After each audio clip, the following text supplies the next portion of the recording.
Well, here we are at week 17 and the final games of the 2020 regular season. And it very well may be the last time that week 17 is the final games of a regular season.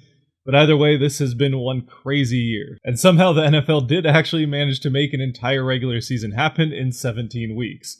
Although, there's definitely reason to question whether or not they probably should have added an 18th week for this year, but either way, here we are. And as far as my Week 16 picks go, well, those did not go particularly well. The Cardinals did get upset by the 49ers. The Steelers came back on the Colts, and Houston continues to do its best to make sure that Miami gets a very good first-round pick from them. For the Broncos, at least they improved their own first-round pick, but it doesn't sound like they're going to use it on a quarterback, even if a good one falls to them, as they are apparently committed to lock for at least one more year. The remaining Carolina players showed their love and support for their old head coach before the game, and then proceeded to beat the crap out of his team in the game. Meanwhile, Dallas, by beating Philadelphia, is somehow still alive in the playoff hunt. Oh, and yes, the Jets did get their second win in a row beating the Browns, and while you might be tempted to think that this makes the Rams' loss to them a little bit less hilarious, well, the Rams did have all of their receivers. But in the end, even though I did get quite a few games wrong last week, I still did manage to avoid a losing record, so at least I've got that going for me still. But I've got 1 week left to try to go a perfect 16-0. Probably not going to happen, but here we go anyway.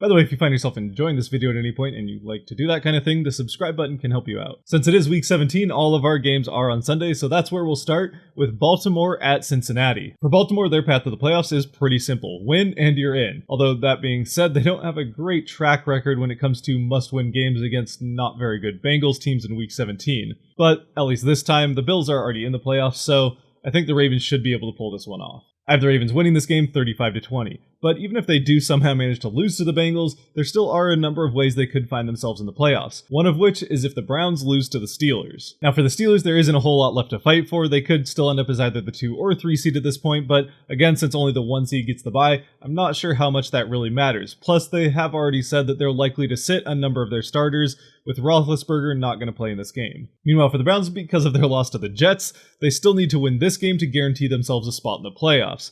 And since it does seem like they're over their little COVID bug of last week, I do think that they should be able to beat a Pittsburgh team that, well, isn't going to be fully trying to win this game anyway. So I'm going to pick the Browns to win this game 20-17. And honestly, if both of these teams were at full strength, I still do think this would be a pretty good game, and we could end up seeing that in the wildcard round of the playoffs. Another team that's in a very similar situation to the Browns is the Dolphins, as they go to Buffalo to play the Bills. And much like the Steelers, the Bills really, again, don't have all that much to fight for. Again, it's just between the 2 and 3 seed for them. And while we don't know anything official from the Bills about how much or if their starters are going to play in this game, I do think that there's a decent chance that they don't have Josh Allen and Stephon Diggs, for example, playing the entirety of this game. So for the Dolphins, as long as they can stay out of their own way by switching back and forth between quarterbacks, the Bills might be willing to give them a chance to win their way into the playoffs. That being said, though, unlike the Steelers, the Bills have looked like a very convincingly good team over the last few weeks and are definitely hot coming into the playoffs, so they might just decide to try and keep that train rolling. In the end, unless we hear otherwise, I think it's pretty likely that the Bills will probably give Josh Allen and some of their other stars at least the first half, which could be enough to push them over the edge against the Dolphins. I do think the Bills will end up winning this game 27-23. As the Falcons go to play the Buccaneers for the second time in 3 weeks, the Bucs might have gotten a little bit of extra help towards the end of their last matchup to make sure that they got that win. But either way, all they have to do is beat the Falcons again to make sure that they get the 5 seed of the NFC, which actually could be pretty important, because that would mean that they are guaranteed to face the winner of the NFC least in the first round. NFC East. And regardless of whether or not I think the Falcons can get off to a pretty decent early lead again, like they've been able to do over and over and over so far this season, the other thing they've been able to do over and over and over again, which I don't see any reason why it wouldn't happen again, is blow those early leads and end up losing the games.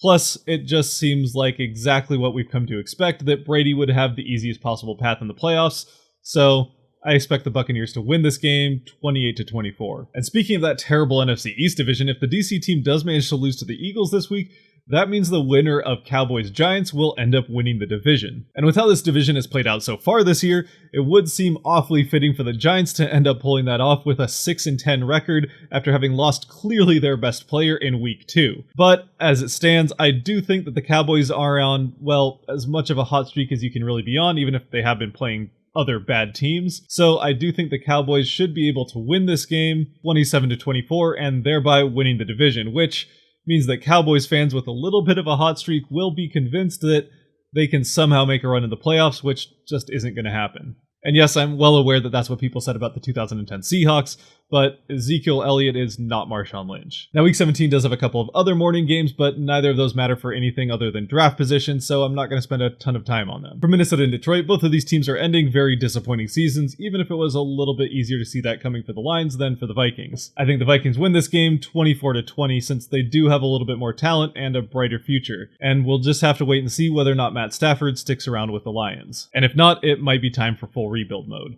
Meanwhile, the Jets will look for their third win in a row after starting 0-13 against the Patriots. And man, it does feel good to have the Patriots playing a meaningless game in Week 17, not because they are already locked in as the 1 seed, but because they've already missed the playoffs. Regardless of that, though, I don't think Belichick is going to put his chances of getting into the Hall of Fame eventually on the line by losing to Adam Gase. I mean, it's not actually going to put it on the line. He is going to make the Hall of Fame regardless, but it would be a pretty embarrassing loss. Patriots win 21-13. And as we do now get to the afternoon games, while we're on the topic of games that really don't matter all that much anyway, I do think that the Raiders will probably be able to beat the Broncos 27-23, but really that game could go either way.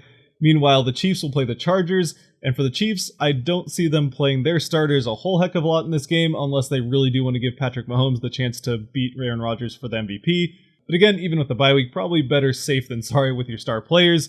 So I do think that especially with how KC has managed to keep games close, that could give the Chargers a chance to win this game. I'll actually have them winning it 24-20. So now we get to some games that actually matter. Starting with the Jacksonville Jaguars going to play the Indianapolis Colts. The Colts, because of their second half collapse to the Steelers last week, in order to make the playoffs now, they will not only need to beat the Jaguars, but will also need a loss from one of the Ravens, Dolphins, or Browns. And while I do think that it's pretty likely that the Colts will win this game, considering the Jaguars are on a 14-game losing streak and have now clinched the first overall pick, the Jaguars did start this season with a win against the Colts, but I'll still pick the Colts to win this game 27-13. Again, assuming the Colts do win, even if the Ravens, Browns, and Dolphins all do win their games, the Colts still can make the playoffs by winning their division if the Tennessee Titans lose to the Houston Texans. However, as there's not likely to be snow in Houston where this game is going to be played, and even if there was, it's a covered field, I don't think that the Titans will have too much issue winning this game with Derrick Henry. I'm picking Tennessee to win 31-20 and making Miami's first round pick that much better.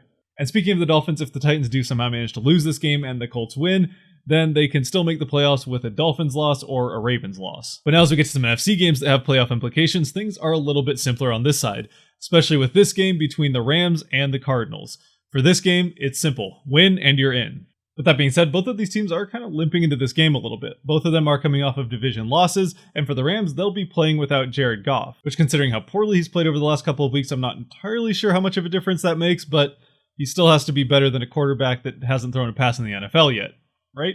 Meanwhile, for the Cardinals, while it does look like they will have Kyler Murray for this game, he is not going to be coming in at 100%, and against that Rams defense, that could be a problem. And ultimately, as far as the outcome of this game is concerned, I do think it is largely going to come down to just how mobile Kyler can be against this Rams defense with his injuries. But even if the Rams defense can largely shut down this Cardinals offense, this Cardinals defense, even if it isn't as good, has still been fairly opportunistic, and against a quarterback that, well, is playing his first snaps, that might be a recipe for success. I have the Cardinals winning a pretty low-scoring game, 17-13.